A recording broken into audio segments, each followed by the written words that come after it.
নমস্কার বন্ধুরা, পোস্ত টু পাস্তার আরও একটি ব্লগে আপনাদের সবাইকে স্বাগত। আপনাদের মধ্যে কজন আছেন যারা এই রেড সস পাস্তাটা খেতে খুব ভালোবাসেন?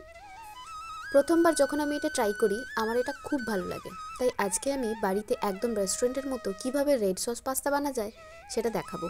তার জন্য পাস্তাটাকে আগে একটু সেদ্ধ করে নিলাম তেল আর সামান্য নুন দিয়ে।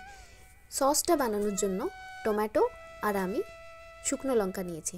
তো টমেটোগুলো নিয়ে প্রথমে একটু এরকমভাবে ছুরি দিয়ে ওপরটা 4টে দাগ করে নিচ্ছি, আর লঙ্কার বোটাগুলোও ছাড়িয়ে দিতে হবে। এটা কাটতে কাটতে আমি একটা পাত্রে জল গরম করতে বসিয়ে দিয়েছি।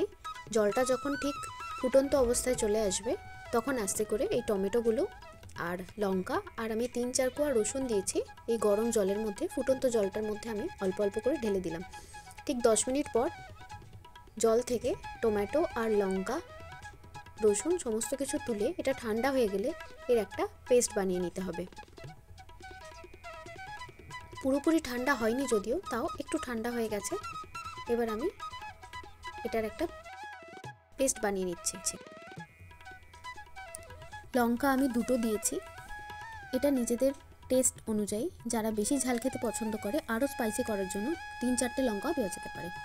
এরপর কড়াইয়ে তেল গরম হলে তাতে একদম কুচিয়ে নেওয়া রসুন কেটে খানিকক্ষণ ভাজা ভাজা করে দিয়ে দিচ্ছি কুচিয়ে রাখা পেঁয়াজ। এবার যে পেস্ট বানালাম সেটা ঢেলে নিচ্ছি, আরও কিছুক্ষণ নাড়িয়ে চাড়িয়ে নেব। দিয়ে দিচ্ছি টমেটো সস, চিলি ফ্লেক্স আর অরিগ্যানো, আরও কিছুক্ষণ নাড়িয়ে চাড়িয়ে নেব। অলরেডি একটা সুন্দর গন্ধ আসছে।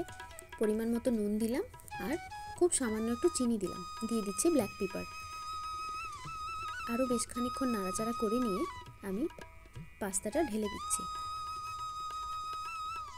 এবার এই সসটার সাথে ভালো করে পাস্তাটাকে মিশিয়ে নিয়ে 5-10 মিনিট মতো রান্না করে নিতে হবে। সবটা ভালো করে মাখানো হয়ে গেলে ওপর থেকে দিয়ে দিতে হবে ফ্রেশ ক্রিম আর গ্রেট করে রেখেছিলাম আমি একটু চিজ। আর 5 মিনিট মতো নাড়াচাড়া করে নিয়ে আমাদের রান্না শেষ হয়ে গেছে। এবার নামিয়ে নেব।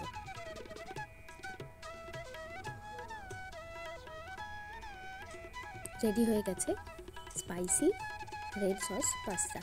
আমি একটু ডেকোরেশনের জন্য উপর থেকে ধনেপাতা দিয়ে দিলাম। বাড়িতে ট্রাই করুন, ভালো হলে অবশ্যই জানান। ওকে, বাই।